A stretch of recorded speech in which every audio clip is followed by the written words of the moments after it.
Segenggam harapan. Namaku Asri. Aku wanita berumur 25 tahun dan suamiku bernama Adi. Kami sudah menikah lebih kurang 3 tahun lamanya dan telah dikaruniai seorang anak perempuan bernama Almira.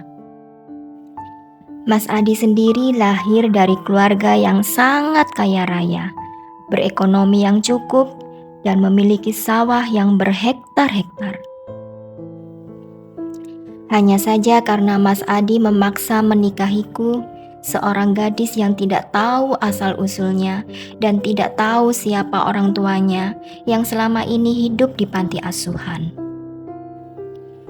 Hal ini membuat ibu mertuaku sangat amat murka dan mengusir Mas Adi dari rumah. Ibu Mas Adi tidak pernah suka denganku karena statusku yang notabene hanya seorang anak panti. Malam ini, Almira telah tertidur lelap setelah hampir setengah jam menangis karena lapar. Ya Allah, semoga suamiku pulang membawa uang. Setidaknya makanan untuk Almira saja tidak apa ya Allah. Biarlah hamba menahan lapar asal Almira anakku yang baru berumur setahun ini tidak tidur menahan lapar. Tak lama suamiku pulang. Aku pun bersigap membuka pintu. Terlihat wajah suamiku yang letih. Kucium tangan suamiku dan kuurungkan niatku untuk bertanya segala hal. Aku pun langsung menyiapkan keperluannya untuk mandi serta menyiapkan kopi pahit kesukaannya. Tak lama kemudian, sambil tertunduk lesu, suamiku mengucapkan kata maaf, memecahkan keheningan. Aku yang dari tadi sibuk mondar-mandir menyiapkan air untuk mandi suamiku perlahan menghampirinya. Aku paham apa yang ingin suamiku sampaikan dan aku sudah tahu dari pertama kali melihat wajahnya.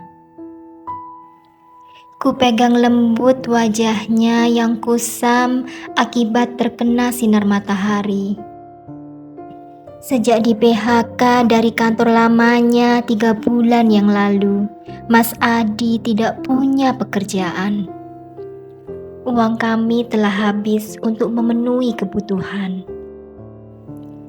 Karena Mas Adi belum mempunyai pekerjaan yang tetap, untuk bertahan hidup sehari-hari, kami menerima pekerjaan apapun dari tetangga yang meminta tolong.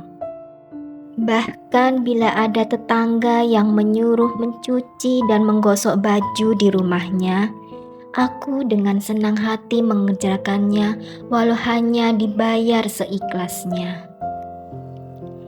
Mas Adi menatap Almira yang sedang tertidur dengan lembut sambil bertanya kepadaku apakah malam ini Almira sudah makan.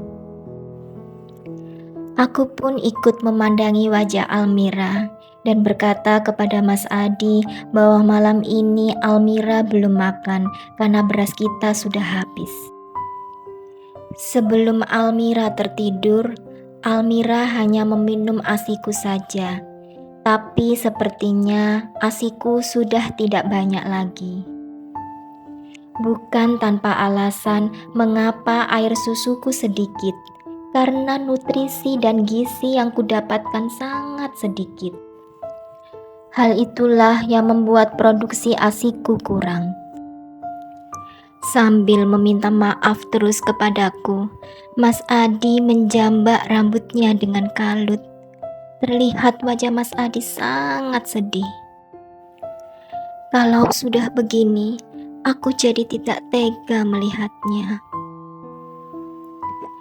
Aku tersenyum tipis dan mencoba menenangkan keadaan suamiku sambil mengatakan, besok aku akan mencoba menghutang lagi ke warung Bikwati.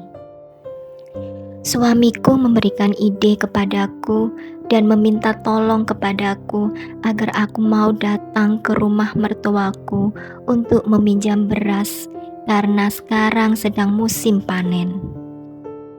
Dengan harapan beras itu cukup untuk keluarga kami menyambung hidup sampai seminggu ke depan.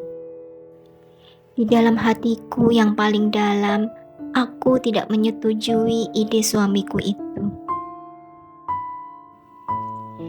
Karena sejak aku menikah, ibu mertuaku memang tidak pernah menyukaiku. Bahkan mungkin karena diriku, suamiku yang harusnya hidup bergelimang harta menjadi melarat karena bersikeras melawan ibunya untuk menikah denganku. Mas Adi berusaha meyakinkanku bahwa ibunya sudah berubah. Aku tidak bisa menolak lagi kalau Mas Adi sudah berkata seperti itu. Akhirnya aku memutuskan pergi dan menitipkan Almira kepada Mas Adi. Dengan langkah berat, aku telah sampai di depan rumah mertuaku. Belum sempat aku mengetuk pintu, ibu mertuaku sudah membuka pintu. Dan terlihat ibu mertuaku sedikit terkejut karena aku tiba-tiba ada di hadapannya sekarang. Kuucapkan salam kepadanya dan kugapai tangannya untuk kucium, namun ditepisnya. Kusampaikan maaf sebelumnya dan kusampaikan niat tujuanku datang ke rumahnya.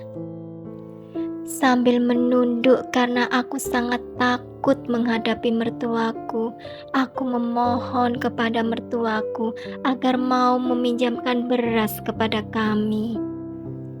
Namun apa yang aku dapatkan hanya kemarahan, kebencian, cacian, dan makian dari mertuaku. Tiba-tiba saja mertuaku masuk ke dalam rumah.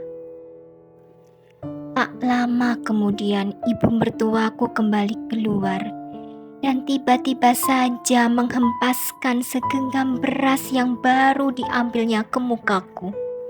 Aku hanya bisa diam mematung dan tak terasa air mataku mengalir di pipiku. Perih rasanya hatiku diperlakukan mertuaku seperti ini. Dengan kemarahan yang tersisa, mertuaku memintaku untuk memungut butiran beras yang ada di lantai dan mengancamku agar aku tidak pernah lagi menginjakkan rumahnya lagi. Tidak kubayangkan perlakuan mertuaku semenyakitkan ini. Kutarik nafasku dalam-dalam dan kuusap air mataku. Aku harus menjadi wanita yang kuat demi Almira anakku. Aku pun pulang dengan tertunduk sendu. Yang kupikirkan bagaimana nasib Almira yang harus menahan lapar hari ini. Ya Allah, berikanlah hamba rezeki. Amin.